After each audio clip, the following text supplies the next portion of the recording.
Bonjour à tous, j'espère que vous allez bien. Alors aujourd'hui je vous retrouve pour vous présenter évidemment un nouveau calendrier de l'Avent et je suis particulièrement excitée par cette vidéo puisque c'est la première fois que je vais découvrir le calendrier de l'Avent L'Oréal Paris.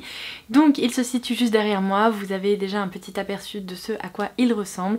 Comme d'habitude je vais vous donner quelques infos à son sujet et puis ensuite on va passer à l'unboxing. Donc j'espère vraiment que cette vidéo vous plaira. Si vous n'êtes pas encore abonné à la chaîne, n'hésitez pas à le faire en cliquant sur le bouton s'abonner ci-dessous. C'est gratuit, ça vous permettra de louper aucune de mes futures vidéos. Et si vous aimez les vidéos unboxing de calendrier, eh bien je vous invite à la liker. C'est parti! Alors comme je vous le disais, c'est une grande première pour moi et je suis vraiment très contente de pouvoir vous le présenter aujourd'hui. Lorsque je vous ai fait un petit post vous informant que ce calendrier était enfin dispo, vous avez été très nombreuses à me demander si j'allais vous le présenter, qu'est-ce que j'en pensais, etc. Donc eh bien vous avez votre réponse, oui je vais vous le présenter. Et concernant mon bilan, eh bien il va falloir attendre la fin de la vidéo puisque je n'ai pas la moindre idée de ce qu'il y a là-dedans. J'ai juste cru comprendre que c'était un calendrier qui était quand même pas mal garni, donc j'ai hâte de découvrir les produits qui ont été sélectionnés par la team L'Oréal pour ce gros coffret. Alors comme d'habitude, si vous avez envie de craquer pour ce calendrier, je vous laisserai tous les liens en barre d'infos pour que vous puissiez y accéder facilement. Pour info, il est proposé au prix de 89 €, donc c'est un prix qui est plutôt raisonnable, on est en dessous des 100 € et ma foi le design en tout cas plante vraiment bien le décor. Je trouve que c'est plutôt très joli, on a vraiment une skyline parisienne avec la tour Eiffel, on voit tous les toits des immeubles, on a également un gros nœud très festif comme je les aime et du coup il va falloir que je comprenne comment on est censé retirer ce nœud, je pense qu'il faut le faire glisser et voilà. Franchement c'est un très bel objet donc qui s'ouvre comme ceci, comme un livre, et qui dévoile 24 cases. Donc eh bien je crois que je vous ai tout dit, donc on va pouvoir passer à l'unboxing. Donnez-moi une minute parce que les produits sont une nouvelle fois enfoncés dans une espèce de cale en plastique très rigide et si je ne prends pas un petit levier là pour réussir à faire sortir les produits, je vais complètement ruiner ma manucure. Donc je reviens. Espérons que de petites pinces à cheveux feront l'affaire. Mon dieu, MacGyver. Bon, ça catapulte un petit peu les produits, mais en attendant, j'ai réussi à le faire sortir, donc c'est parfait. Alors, on a ici un rouge à lèvres liquide dont je n'ai pas la référence, mais qui m'a l'air très sympa. C'est un rouge assez orangé, mine de rien, avec une base assez corail. Apparemment, c'est la teinte I Don't, donc numéro 113, et je vais devoir ouvrir ça parce que sinon je vais pas pouvoir vous en dire grand chose. Je ne connais absolument pas ces rouges à lèvres, je ne les ai jamais testés, donc ça va être une découverte pour ma part. Le packaging est plutôt très sympa et au niveau de l'embout je vous ferai bien évidemment un zoom, mais on est sur une pointe en amande. Ça m'a l'air d'être un applicateur assez précis, donc j'ai hâte de découvrir ça. Et en plus le point positif c'est qu'on commence par un full size. Case numéro 2, on a ici un fard à paupières qui s'appelle l'ombre à l'huile. Encore quelque chose que je ne connais absolument pas, c'est la teinte Ferocious Matte. Et alors la couleur m'a l'air d'être très jolie, je vais essayer de swatcher ça parce que le nom du produit m'intrigue pas mal. Je me demande quelle texture ça peut avoir, ça doit être quelque chose d'assez crémeux. C'est un fard à paupières qui est légèrement en relief en termes de texture. Voilà un peu à quoi il ressemble, je vais le mettre juste ici. Ok, donc c'est un fard à paupières mat, mais qui est, si vous voyez le rideau bouger, il n'y a pas de fantôme chez moi, c'est Kira qui se balade. Donc c'est bel et bien un fard à paupières mat, mais en effet la texture est assez veloutée. Et j'aurais du mal à l'expliquer, mais c'est pas gras du tout. Mais on sent que justement il y a comme un liant qui rend le fard plus facile à étaler, plus facile à travailler. Donc ça, écoutez, je pense que pour l'automne-hiver ça peut être une très jolie couleur. Et on a de nouveau eu un full size. Case numéro 3, on a un pinceau plat. Je ne savais même pas que L'Oréal proposait des pinceaux. Donc c'est plutôt cool, c'est un pinceau concealer ou correcteur. Donc je suppose qu'on va avoir un produit un peu dans cette veine là dans le calendrier. Bah écoutez, je vous ferai un zoom. Mais dans tous les cas ça m'a l'air d'être un pinceau en poil synthétique, donc même pour appliquer un fard à paupières ça peut faire l'affaire. Case numéro 4, alors là je suis hyper contente parce que j'ai jamais testé ce produit. C'est dans la gamme Infaillible et la gamme Infaillible chez L'Oréal je la trouve vraiment excellente, notamment pour les fonds de teint. Donc c'est le Pore Refining Primer et c'est tout simplement une base lissante anti-pores. Je ne sais pas si c'est un full size parce que la base fait seulement 20 ml, mais je sais que parfois chez L'Oréal Paris les contenants sont pas toujours classiques, c'est-à-dire que vous n'avez pas toujours des fonds de teint qui font 30 ml, etc. Donc à voir, en tout cas c'est presque un full size où ça y ressemble quoi. Donc on est sur un flacon pompe, je vais en prélever un peu. Ah, je m'attendais pas du tout à cette texture.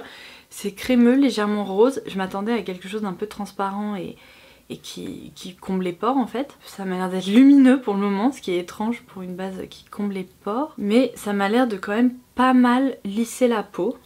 ça laisse un fini très très velouté. Et ça m'a pas l'air d'être une base trop épaisse, au contraire.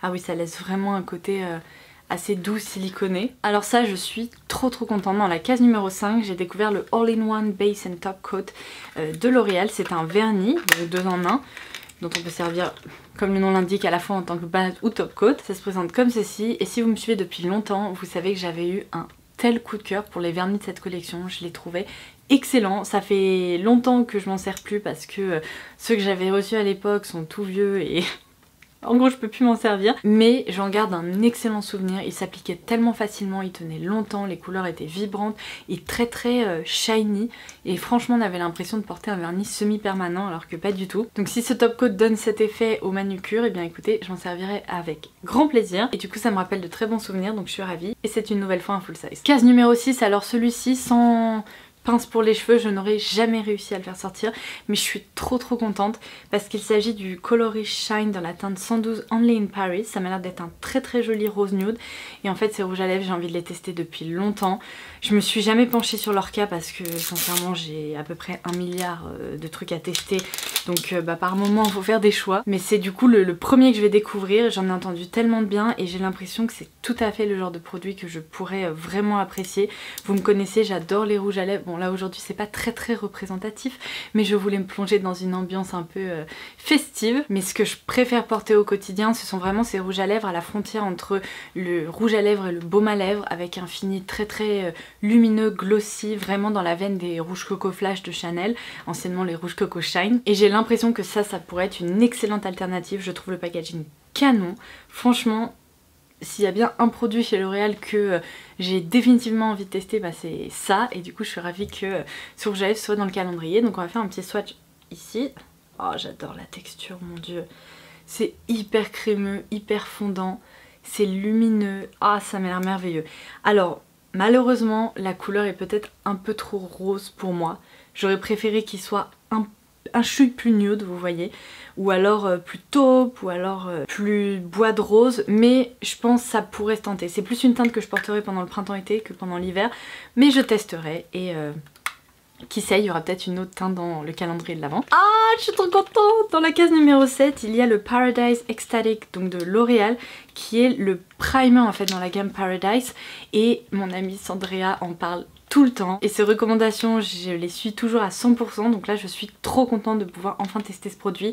Le avant-après est assez incroyable parce que le primer rajoute de la densité au niveau de vos cils, permet d'allonger vos cils, et clairement c'est mon problème principal, j'ai toujours la sensation d'avoir des cils trop courts, donc ça je suis trop contente. Et là pour le moment je tiens à vous préciser que nous sommes que sur des full size, ce qui est assez dingue vu le prix du calendrier. Mais non, case numéro 8, trop contente, c'est dans la collection Life's a Peach, et c'est le blush doux réveil du teint. Ça m'a l'air d'être une teinte parfaite, c'est la teinte 01 Peach Addict. Alors déjà je vais sentir un truc. Est-ce que ça sent la pêche comme la collection Peaches de Too Faced? On va voir ça. Il y a plein de marques en fait qui se sont lancées sur ce principe de produits qui sentent quelque chose qui peut se manger. Donc parfois ce sont les fruits, la pêche. L'Oréal avait fait une collection au chocolat et... Ah, ça sent le jus de pêche. Ah, c'est un truc de dingue. Ça sent trop bon, et c'est presque... Alors c'est un parfum synthétique bien évidemment, mais je trouve que le parfum est moins chimique que la gamme à la pêche de Too Faced. Ça sent vraiment le jus de pêche abricot, ça sent trop bon, j'adore. Et alors la couleur m'a l'air d'être assez orangée, mais je vais faire un petit swatch aussi. Ouais, ça pourrait presque fonctionner. J'ai peur d'avoir la peau un tout petit peu trop claire pour pouvoir arborer ce genre de teinte... pour pouvoir porter ce genre de teinte vraiment très abricoté. Je regarderai dans la gamme s'il n'y a pas peut-être une teinte qui conviendrait mieux à ma carnation. Mais ah, le principe j'adore, je trouve que ça sent trop bon, et la texture a l'air très agréable. Donc à voir, peut-être sinon en top coat de blush ça pourra aussi fonctionner. Case numéro 9, alors c'est peut-être le produit le moins excitant pour le moment de ce calendrier de l'Avent, c'est l'eau micellaire L'Oréal. Donc dans un format de 30 ml, c'est vraiment un petit format, 30 ml, c'est vraiment le genre de truc qu'on emmène en week-end. Mais cette eau micellaire en particulier, je la connais pas, je connais très bien celle de Garnier mais pas du tout celle de L'Oréal.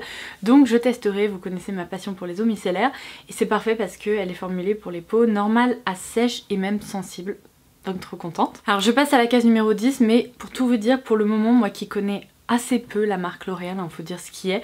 Bah, je fais pas mal de découvertes et il y a des produits, enfin les produits ont été vraiment très bien sélectionnés.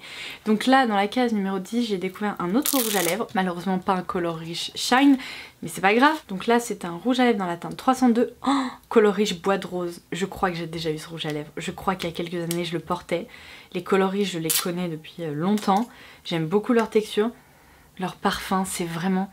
Oh mon dieu, ça me rappelle le parfum des rouges à lèvres que je piquais à ma maman quand j'étais petite et qu'à chaque fois elle m'engueulait parce qu'elle me disait mais c'est toi qui as encore pris mon rouge à lèvres. Oups. Mais oh là là, c'est incroyable, ça me rappelle des souvenirs, la couleur est superbe. Alors je crois qu'il pourrait pas mieux porter son nom, c'est vraiment un bois de rose qui va très bien avec ce fard à paupières d'ailleurs j'ai l'impression.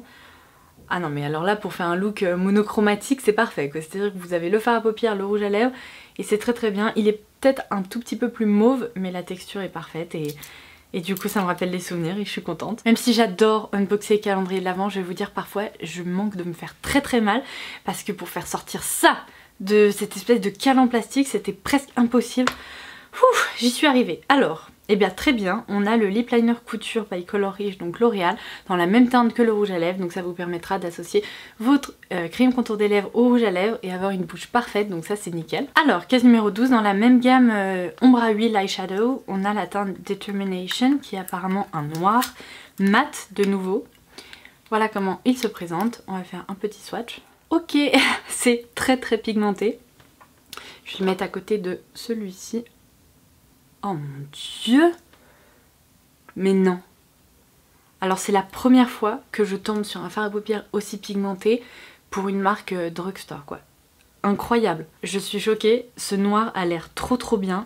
En plus il fait pas de patch, il se diffuse très bien. Donc à voir au pinceau, mais pour le moment j'ai très bon espoir. J'ai également très bon espoir sur le fait que je vais réussir à me mettre ce fard à paupières partout. Mais c'est pas grave. Case numéro 13, je m'attendais pas du tout à ça. On a une huile extraordinaire Elseve, donc de L'Oréal bien évidemment, aux 6 huiles de fleurs. On est sur un format qui fait 50 ml, donc pas mal du tout pour un produit capillaire. Ça sent plutôt très bon. C'est pas une huile que j'ai déjà testée. J'ai déjà testé d'autres huiles capillaires mais pas celle-ci.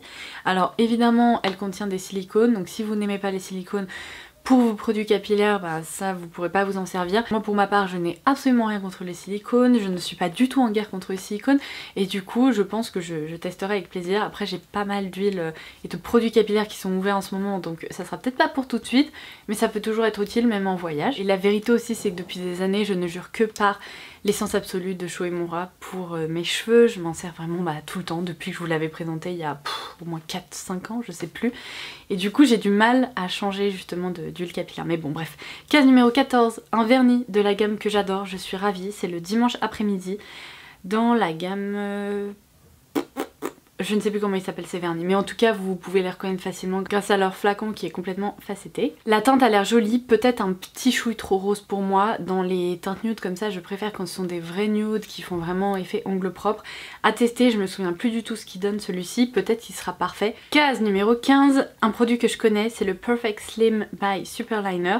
Donc c'est un liner feutre comme ça qui trace des traits très fins que j'ai déjà eu, que j'ai beaucoup aimé parce qu'il est très noir comme vous pouvez le voir et du coup je suis ravie de l'avoir de nouveau. Le seul truc je crois que je reprochais à cet eyeliner c'est qu'en coin interne il avait tendance à baver un petit peu donc je retesterai mais c'est plutôt cool sachant que je porte de l'eyeliner tous les jours. Je vais pas vous laisser au montage les scènes où je me bats avec le calendrier de l'Avent parce que ça fait beaucoup trop de bruit, c'est insupportable. Mais j'ai réussi à sortir encore un rouge à lèvres de ce calendrier. Vraiment il faut le vouloir hein. Bon alors là c'est le Color Riche Matte dans la teinte Mon Jules 430, ce qui est très drôle. Ça m'a l'air d'être une couleur superbe, assez similaire à celle que je porte aujourd'hui. Peut-être un tout petit peu plus prune. On va voir ça mais en tout cas ce packaging me rappelle des souvenirs parce que j'ai déjà eu encore une fois des rouges à lèvres de la gamme Color Riche dans leur packaging donc doré mais également dans ce packaging noir qui est complètement mat. Ah ça sent bon, j'aime beaucoup. Alors où est-ce que je vais vous le mettre? Je commence à plus avoir trop de place par ici, je vais le mettre par là. Et ben c'est très joli, c'est assez proche de ce que je porte aujourd'hui, peut-être un tout petit peu plus clair, un peu plus framboise. Mais waouh, c'est le genre de teinte, moi je ne jure que par ça en hiver. Je trouve que ça sublime un peu la blancheur de mon teint si je puis dire. Et en même temps ça rend les dents plus blanches. Ça donne un côté très hivernal que j'aime beaucoup. Oh là là, j'adore. Case numéro 17, et ben vous savez quoi, après avoir vu l'huile Elseve, j'ai failli vous dire à tous les coups on va avoir une laque parce que La laque Elnet, c'est un peu la référence incontournable chez L'Oréal. Et en effet, on a une petite laque, alors ça peut toujours être utile, donc je suis très contente, surtout dans un format comme ça. C'est la laque à fixation normale, donc il ne faut pas être dérangé par l'odeur parce que c'est un parfum ultra old school mais qui reste pas non plus toute la journée dans les cheveux. Et ça du coup je m'en servirai avec grand plaisir. Mais sur la case numéro 18, au niveau de l'illustration, il y avait un petit chat sur les toits, trop mignon. Alors là je suis absolument ravie, c'est un bronzer en format full size encore une fois. Non mais vous vous rendez compte que ce calendrier ne coûte que 89 € et depuis le début on a que des full size. C'est un calendrier de full size. Franchement j'ai l'impression que c'est un calendrier qui fait partie des plus rentables cette année, c'est un truc de dingue. Donc on a le Back to Bronze, donc poudre bronzante mat délicate, ici dans la teinte 02 Sun Kiss. J'espère que la teinte 02 va convenir à ma peau très claire couleur papier peint. Alors, bougez pas. Je regarderai dans la gamme s'il y a une teinte un peu plus claire. Peut-être que ça va être un chouille foncé pour moi, mais à voir en termes de pigmentation. Je vais peut-être pas swatcher ça sur le fard noir. C'est pas mal. Ah non, c'est nickel en fait. Ça crée vraiment... vous ne verrez... Vous ne voyez plus rien parce que je n'ai plus de place. Vous voyez à quel point ça crée en fait une ombre. C'est très léger. Ce n'est pas chaud du tout. En fait, on dirait un beige un peu... rehaussé. Pour ma peau claire ça peut être pas mal du tout. Ok, et ben je suis très contente. Après par contre malheureusement si vous avez la peau ne serait-ce que moyenne à foncée, ça vous n'allez pas vraiment pouvoir vous en servir. Ou alors de poudre fixante quoi, mais c'est vraiment une teinte qui convient plutôt aux peaux claires. Case numéro 19, alors là je suis contente parce que j'avais vu une pub pour ce mascara et je me suis dit mais qu'est-ce que c'est que ce truc? Ça me rappelle vous savez cette époque. Je sais pas, je devais avoir à peu près 17-18 ans. J'avais l'impression qu'il y avait une course à qui sortira le mascara le plus étrange et au packaging le plus original. Et ben ça me rappelle vraiment cette période là. Donc du coup c'est le Very Different Unlimited Mascara. Alors là en version waterproof. Je suis pas fan des mascaras waterproof. Donc je m'en servirai peut-être pas seule parce qu'après à démaquiller c'est un enfer absolu. J'ai eu peur parce qu'en fait vu le packaging que je vais vous montrer j'ai cru que c'était un bleu marine. Et même si en soi ça peut être assez original et joli, c'est pas ce que je porterai au quotidien. Mais sur l'étiquette il est indiqué que c'est le mascara noir. Donc je suis trop contente. Ça ressemble vraiment pas du tout à un mascara. Donc il faut apparemment retirer cette bague. Et alors comment on l'ouvre? Oh là là, ça va être un truc étrange. Donc la brosse se présente comme ceci, je vous ferai un zoom et ok, apparemment vous pouvez, je vais le mettre là ça sera plus simple, donc soit vous avez la position comme ça ou bien vous pouvez la rabattre et je suppose peut-être vous en mettre un peu moins partout, je ne sais pas tellement ce que ça change, mais écoutez, à tester. Ah, attendez, je viens de voir une autre petite indication sur le packaging à propos de la version waterproof. Apparemment ce mascara se retire facilement à l'eau chaude. Et ben là je vais vous dire ça changerait tout par rapport à la version waterproof. C'est très étrange un mascara waterproof qui se retire à l'eau chaude. Bah écoutez, à tester, à tester. Alors ensuite case numéro 20, on a le Kohl by L'Oréal. Là en teinte Midnight Black. Pendant longtemps je ne me servais que des crayons L'Oréal pour les yeux et notamment les crayons noirs parce que je trouve qu'ils tenaient bien et en fait en grande surface c'était vraiment les meilleurs. Donc aujourd'hui je ne sais pas si c'est toujours le cas mais en tout cas il y a quelques années c'était le cas. Donc ouais, ça me rappelle vraiment la texture des crayons que j'utilisais à l'époque.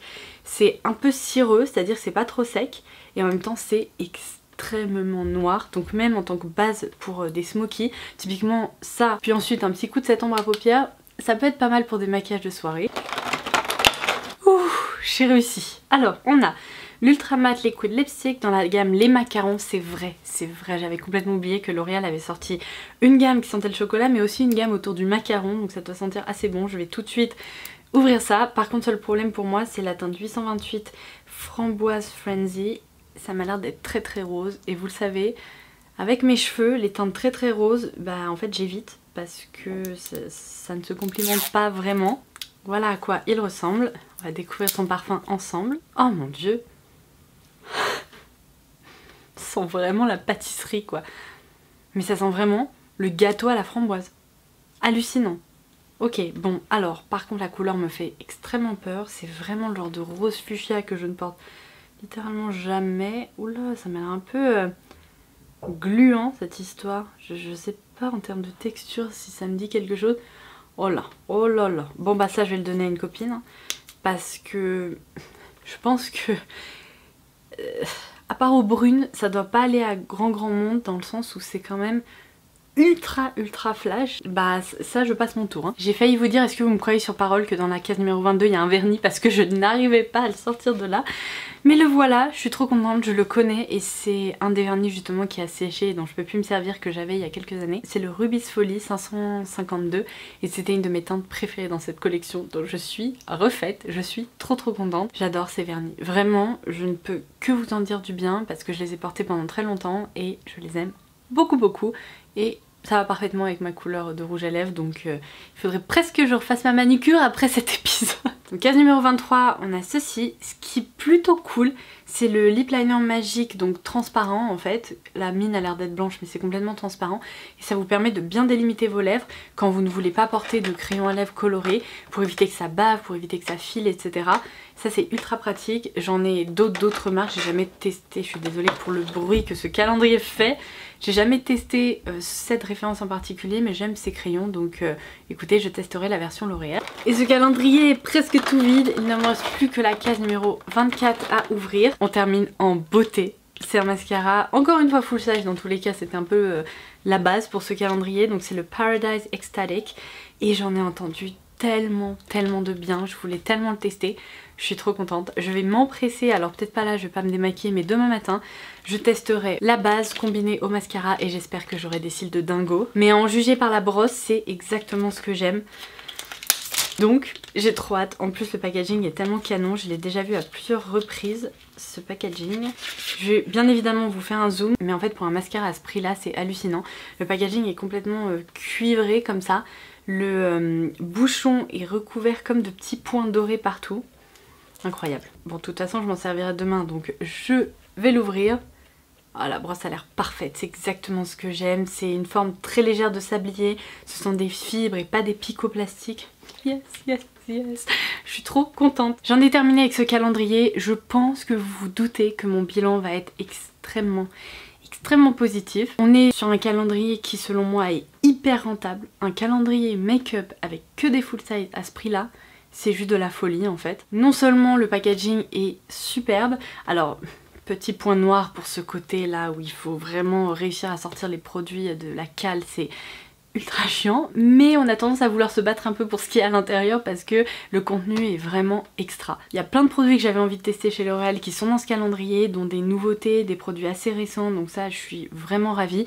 Et à part un ou deux produits qui m'ont pas transporté ou alors dont je pourrais pas vraiment me servir comme ce rouge à lèvres dont la teinte me convient pas et c'est hyper personnel, tout le reste je vais tester, je vais m'en servir, je suis absolument ravie. Ok bien écoutez, ma conclusion est très positive, si ce calendrier vous tente, foncez.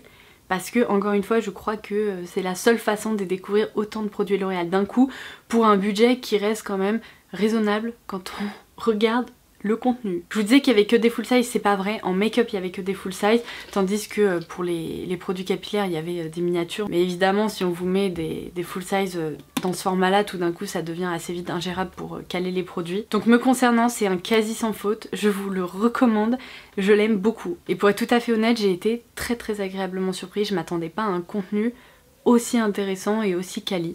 Donc voilà, j'espère vraiment que cette vidéo vous aura plu et puis en attendant la prochaine je vous embrasse très fort. Bye bye!